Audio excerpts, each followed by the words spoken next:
오래전 청년에게 고하라는 프로그램을 통해서 정호승 시인을 만난 적이 있습니다. 저도 출연을 했었고 또 김홍진 선생님도 출연했었죠. 이 프로그램을 산막스쿨에 도입하는 생각을 해봅니다. 그때의 그 스피커들을 다시 한번 모시고 자연 속에서 청춘에게 고하라를 하는 것이죠. 그 중에서도 특히 정호승 시인이 할 때는 저도 게스트로 또 출연했었는데요. 이 프로그램을 산막스쿨에 도입하는 생각을 해봅니다. 그때의 그 스피커들을 다시 한번 모시고 자연 속에서 청춘에게 고하라를 하는 것이죠. 그 중에서도 특히 정호승 시인이 할 때는 저도 게스트로 또 출연했었는데요. 그분과의 인연이 매우 특별해서 이 자리에서 소개를 좀 해드릴까 합니다. 당시 정호승 시인과는 일면식이 없었지만 인상 깊은 추억이 있습니다. 제가 저희 네 번째 책 청사는 내게 나되어 살라 하고 호호당당 담담을 쓸 때 그분의 시 봄길 일부를 인용하면서 제가 여쭤봤었습니다. 출판사에서 답이 왔죠. 안녕하세요. 선생님께서 아래와 같은 의견을 주셨습니다. 시 전문을 사용하는 것만 허락하신다는 내용입니다. 살펴보신 뒤 회신해 주십시오. 감사합니다. 권대영님, 출판사상 메일 잘 받았습니다. 본문의 시 전체를 사용해 주시기를 바랍니다. 본문의 시 일부를 사용했는데 본문이 끝난 곳에 또 시 전체를 게재한다는 것은 이중일이 됩니다. 그래서 다음과 같이 하시면 되겠습니다. 시 봄길 전문을 본문에 먼저 게재하고 규칙의 요청대로 다음 사항을 그대로 하되 인용된 부분은 따옴표를 하는 게 좋습니다. 그게 원칙입니다. 제가 재정리한 대로 해줄 것을 요청해 주시고 또 그 점에 대해서 의견 일치가 안 된다면 없던 일로 하시면 됩니다. 그러면서 이렇게 썼어요. 강물은 흐르다가 멈추고 새들은 날아가 돌아오지 않고 하늘과 땅 사이의 모든 꽃잎이 흩어지더라도 사랑이 끝난 곳에서도 사랑으로 남아있는 사람이 있고 스스로 사랑되어 한없이 봄길 걸어가는 사람이 있음을 새기며 정호승님의 봄길을 따라했습니다. 이게 이제 제가 이 책에 인용했던 부분이거든요. 이것을 다음과 같이 재정리해 주세요 하고 이렇게 말씀하셨습니다. 봄길은 붙여주시고 사랑되어 한없이는 사랑이 되어 한없이임으로 수정했습니다.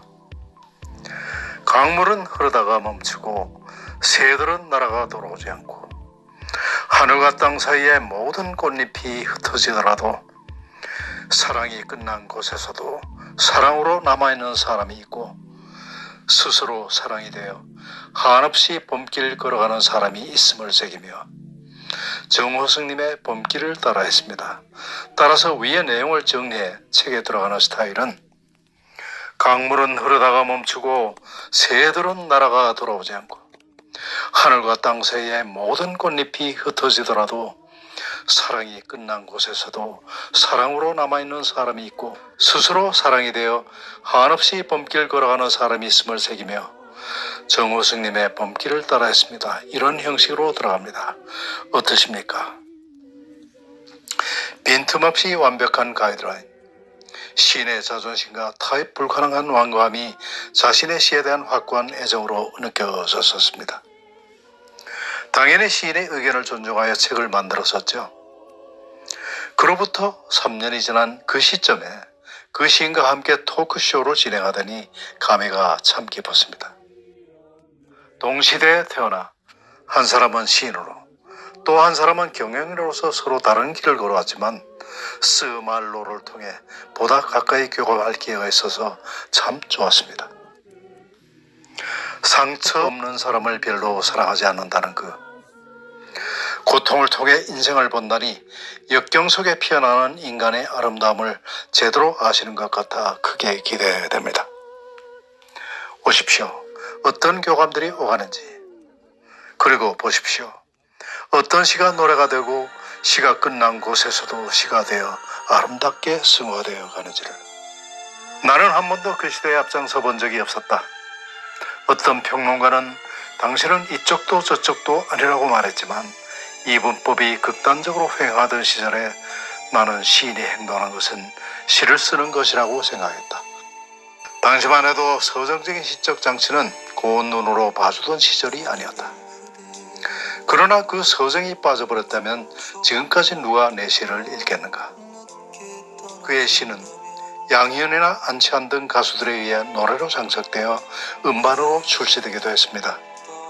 붙이지 않은 편지, 백상우가 작곡한 붙이지 않은 편지는 가수 김광석의 유작 앨범에 수록되었고, 그대 죽어 비열이 되지 않아도 좋다.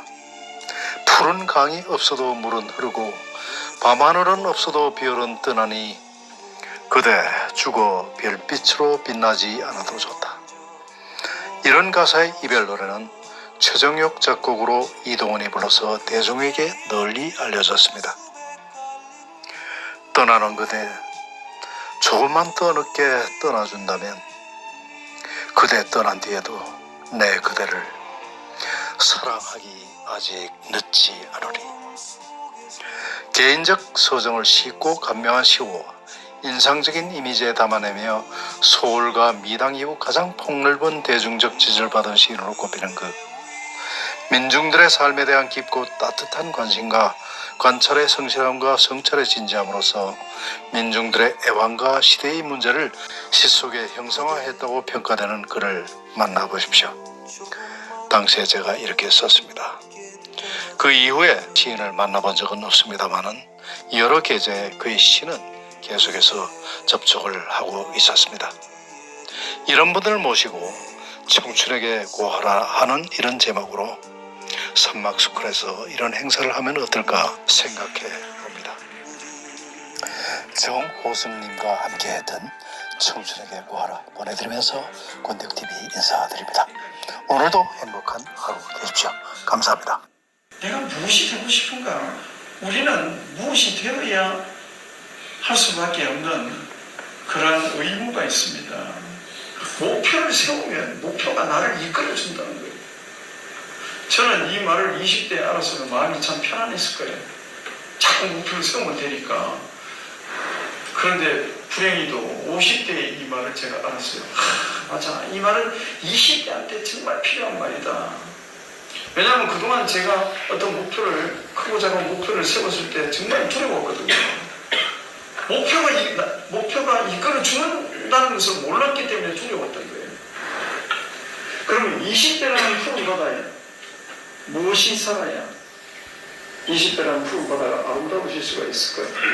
고래가 살아야 되는 거예요. 어떤 고래? 조금 전에 말씀드린 어떤 꿈의 고래 또는 목표라는 고래가 살아야 20대라는 푸른 바다는 아름다워질 수 있다. 이렇게 생각됩니다. 자기 자신을 푸른 바다라고 생각하는 것이 중요하다고 저는 생각해요. 왜냐하면 자기 자신을 너무 축소해서 나는 어학이다 이렇게 생각하면 어학에는 큰 부분밖에 안 삽니다. 나는 여보옷이다 이렇게 생각하면 비단 잉어밖에 안 살 거예요. 나는 개천이다 또는 강이다. 강에 고래가 사는 거 봤습니다. 나는 푸른 바다라고 생각해야 나 20대라는 푸른 바다에 꿈이라는 목표라는 고래가 살 수 있다. 20대 때 그런 준비의 기간이 좀 길 수도 있는 거예요. 너무 빨리 무엇을 이루지 못해도 괜찮은 거예요. 벽 속에는 문이 있다라고 생각하면 벽 속에 있는 문을 우리는 찾을 수가 있습니다. 근데 벽 속에는 벽밖에 없다라고 생각하면 정말 절망적일 것 같아요. 그래서 항상 문이 있다. 문이라는 것은 무엇을 의미할까요? 희망을 이야기하는 거죠. 사람이 언제 자살합니까? 우리나라가 자살사회라는 건 굳이 얘기 안 해도 됩니다. 언제 자살합니까? 희망을 잃었을 때 자살합니다. 특히 20대들이 자살하면요, 저는 너무 안타까워요. 좀 살아보지도 않고, 좀 견뎌보지도 않고, 견디지 못하면 쓰일 데가 없어요. 견딤이 쓰임은 낫습니다. 감사합니다.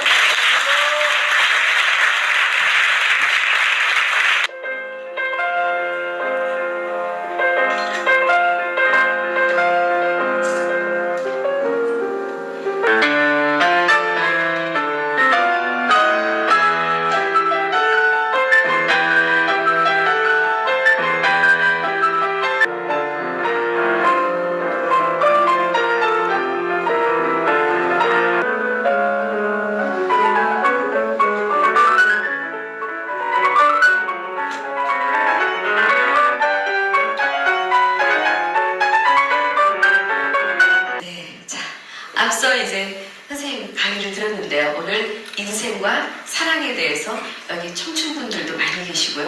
내가 사랑받고 싶은 존재한테 내가 사랑을 받는다는 것, 그리고 내가 사랑하고 싶은 존재를 내가 사랑할 수 있다는 것, 그것만큼 더 소중한 가치는 없는 거다 이렇게 생각하고요. 인생은 짧은데 그 짧은 인생 속에서 내가 꼭 해야 할 일이 사랑하는 법을 배우는 거다. 그래서 사랑이라는 가치가 우리 삶에서 가장 소중한 가치라고 저는 생각합니다. 근데 인간에 비하면 것은 정말 우주의 전보다 적은 티끌보다도 적은 존재지만 그 인간의 마음속에 그 우주보다도 더 큰 우주를 담을 수 있다는 게 인간의 위대한 거죠. 그런 인간이 그냥 대충 나가서 한 50년, 한 7, 80년 살다가 그냥 들어와라 이렇게 생각하기에는 너무 가엽습니다. 그렇지는 않을 거라 생각합니다. 그것이 뭘까?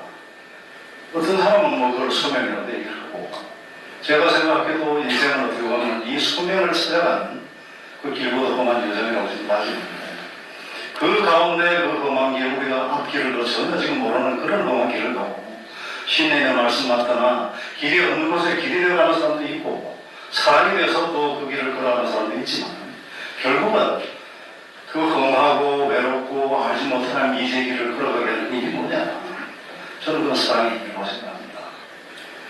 여보 나오시오.